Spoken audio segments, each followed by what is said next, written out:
That is where he is. Hello, Grace. He's right here. Hello, Grace friend. Okay. Project Hail Mary is a movie that, much like its main character, I put the not in astronaut. lives up to outrageously high expectations. What problem question? It's fine. It's just this guy is slightly on fire. Well, they had a whole creature shop. They went through a lot of different iterations. Most of them were just on paper. That's Andy Weir, the author of the book, What do you think of this? And the directors are like, we don't like it. Next. describing the most important part of adapting it into a film. I was so stoked when I saw Rocky for the first time. I was like, oh, this is so cool. He is, of course, talking about the lovable, sometimes sassy alien at the center of the story. Dirty. Why room so messy? Well, question? I wasn't expecting company, was I? And while we'll definitely talk about Rocky, it's impossible not to. What's going to happen to Rocky? And I was like, why do I care about a rock? First, I want to focus on this quote from Ryan Gosling. People are describing it as like the best book they've ever read, and you would have to get the best of the best in order to pull it off. And Now, the best of the best is subjective, especially in film. For instance, you might think Yorgos Lanthimos is the best director. You might think Hans Zimmer is the best composer.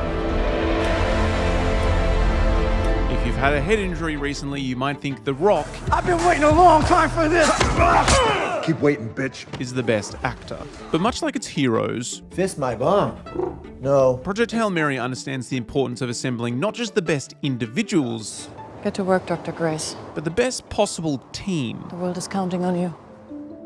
it sounds cheesy, but the film, like the making of this film, has mirrored the story itself in so many ways. You know, Sorry, let's rewind a bit. Project Hail Mary is, at its core, a space movie.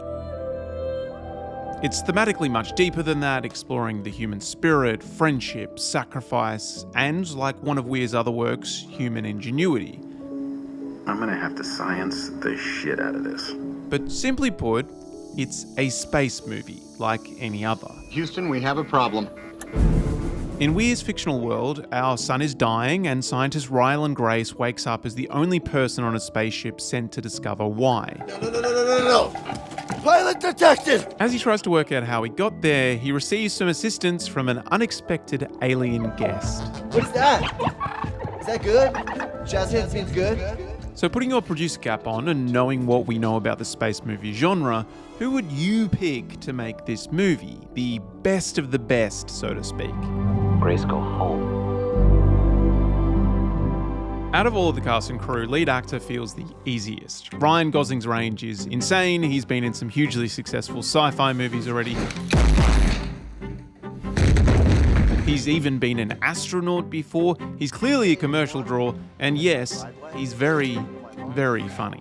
No! Deep breath. Difficulty speaking.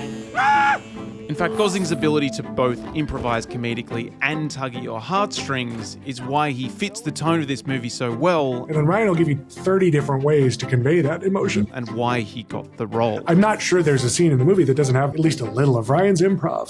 that's Kevin, no running. I'm not. That was Project Hail Mary's screenwriter Drew Goddard. Adaptation is a lot about making brutal decisions. Yeah. Movies are short. Like, we don't realize how few words you have to work with in a movie. And again, Goddard's a fantastic choice. He's already adapted an Andy Weir story about a stranded scientist, he's written other big-budget sci-fi films, but most importantly, he understands the balance between sucking up to fans with the book and trusting his own instincts. So I've learned that if I am sincerely a fan and I love it, then I will trust myself to protect the things that I will love, and hopefully that will be the things that the fans love. But if I try to just guess at what the fans are gonna love, I'll be wrong. And because we're trying to build the perfect team, unlike some writers who get very precious about their scripts, Anybody. Yeah, I think you're saying everybody. Goddard realizes that the movie might actually be better if the actors are allowed to deviate from his exact wording. I thought it would be delightful if, when they're choosing Rocky's voice on the computer, that they try a whole bunch of different voices. Well, that's a joke structure. Try this. Why is a school teacher in space? Question. There's a setup. Here's some ideas for different voices that I, Drew, think are funny. Why is a school teacher in space? I know that if I hand that to Chris and Phil, they're going to go insane. They're going to come back with a 60-minute long take. I like. All right. All right, time to pick a director. That's it, man. Game over, man. It's game over. For a space movie, I'm sure most would gravitate towards the big names, Cameron, Spielberg, Denis. Instead, Project Hail Mary went for the guys that directed this. My name is Jeff. And this. I'm Batman. And this. You gotta say I love you back.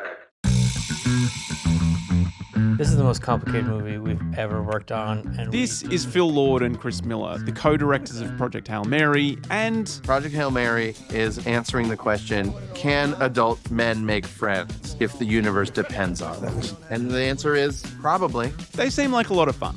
another version of that would be I mean, you think of Cloudy with a Chance of Meatballs, Spider-Verse film, or the Lego movie. They bring this personality and complexity to every film. Chris and Phil, they had to direct this. They have such a unique way of finding humor and making it relatable.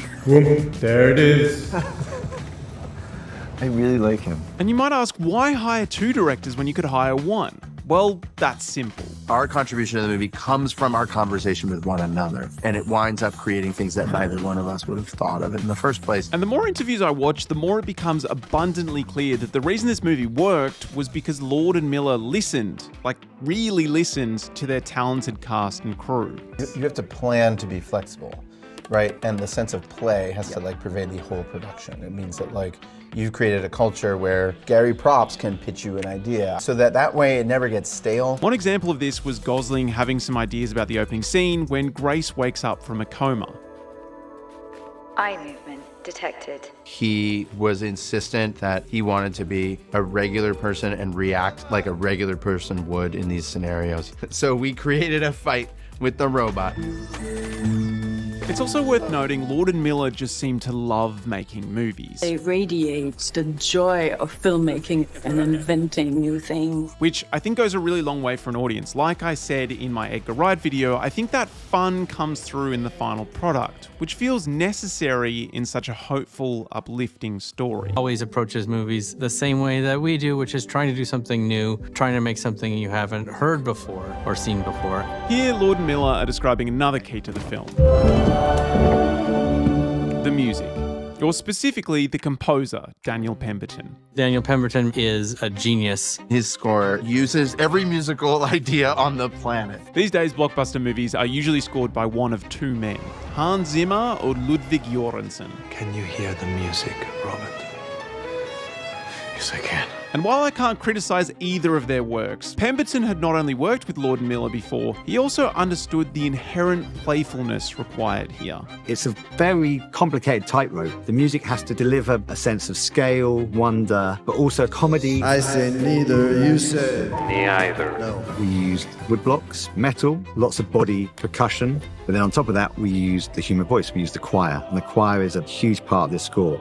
And like any great space opera, it's important to create musical motifs that announce the arrival or foreshadowing of specific things. In Star Wars, well-timed musical riffs highlight both the light and dark sides of the Force.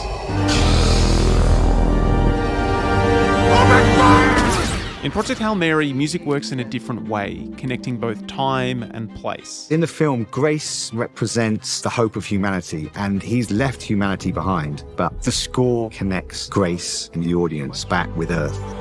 I didn't mean any of that. That's just something you say.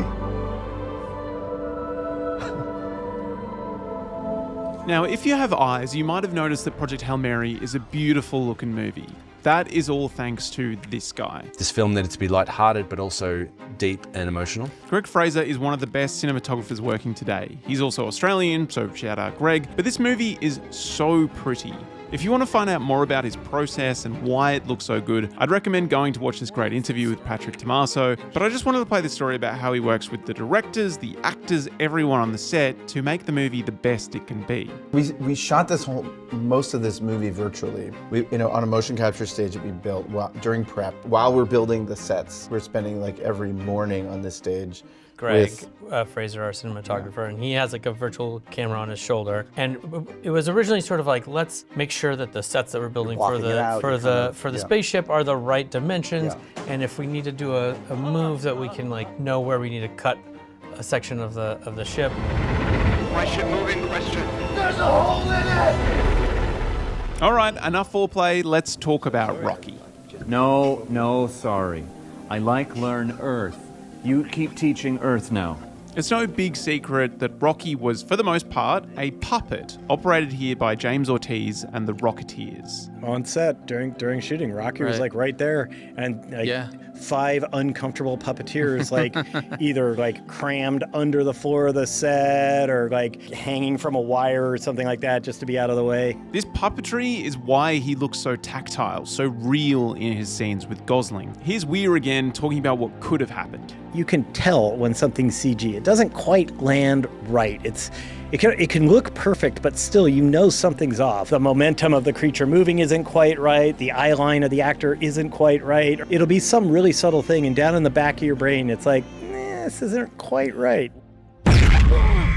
As Chris Miller explains, there was still some CGI for Rocky, but In the end product, it ended up being a great marriage between puppetry and animation, but the animation that we did on the shots that couldn't be done by a puppet were informed by the puppetry, and it's seamless. You can't tell which shots are real and which shots aren't. This puppeteering and the creation of a functional working puppet was bloody hard. Rocky a lot of times didn't work. It was a bit like Jaws shark, you know, it was... The shark didn't work as well or as often as it was supposed to work according to the screenplay. We were going to have to take some of the most sophisticated motors on the market. In fact, some of the motors that we're using in Rocky. This is Neil Scanlon, by the way. We are the first people to use them. We were granted that. He's a creature special effects guy. And the net result was, I think, a phenomenon. I don't think we've ever built anything that is this sophisticated, has this ability to deliver a performance which matches the puppeteer's inputs.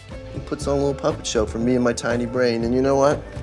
I don't mind it. But outside of these obvious technical limitations, the biggest challenge with Rocky was making us care about a faceless pebble. I'm gonna call you Rocky, you know, because you look like a giant rock. Which is where this guy comes in. It doesn't take very long and sort of 4 minutes on the internet to go, oh, there's a lot of love for this character. We had all these auditions with all these skilled, incredible, puppet performers. And James came in and had his own puppet, his own ideas, totally his own attitude, and he started bossing Ryan around. It is time go. More than half of the film, Rocky's in a scene with Ryan, and he has to have a full gamut of expression. And how do you do that on a character that doesn't have a face, has 5 legs, and is sort of the silhouette of some cryptid spider? James Ortiz blew everyone away, and his dynamic with Ryan, even in the chemistry read, was like, oh, there it is. That's Rocky and Ryland. Dirty, dirty, dirty, dirty, dirty, dirty. Why room so messy? Question. Well, I wasn't expecting company. This rapport, this chemistry turned out to be vital for the movie because Gosling's space scenes were otherwise pretty lonely. It was emotional, because I spent so many days alone on camera because we shot in order. Right. That by the time Rocky shows up, I genuinely need a friend. I need a scene partner. So having Rocky on set was incredibly useful for Ryan's performance because having Rocky there and having James and the puppeteers ad-lib with Ryan gave a lot of interactive charisma that I just don't think you could have gotten without the puppet. Movies fail because there's a weak link. This is especially true of overhyped literary adaptations. The Lord of the Rings is not the standard. It is a crazy generational outlier. But Project Hail Mary, a very famous book with a lot of hype, somehow doesn't have a weak link. We have to commit to this film and to our respective roles. Everyone cared, everyone committed, everyone looked like they had fun, and they made a gorgeous, warm hug of a movie. And I didn't even mention set design or costuming or editing or any of the other wonderful things that go into making a great movie. So guess what? Movies aren't dead.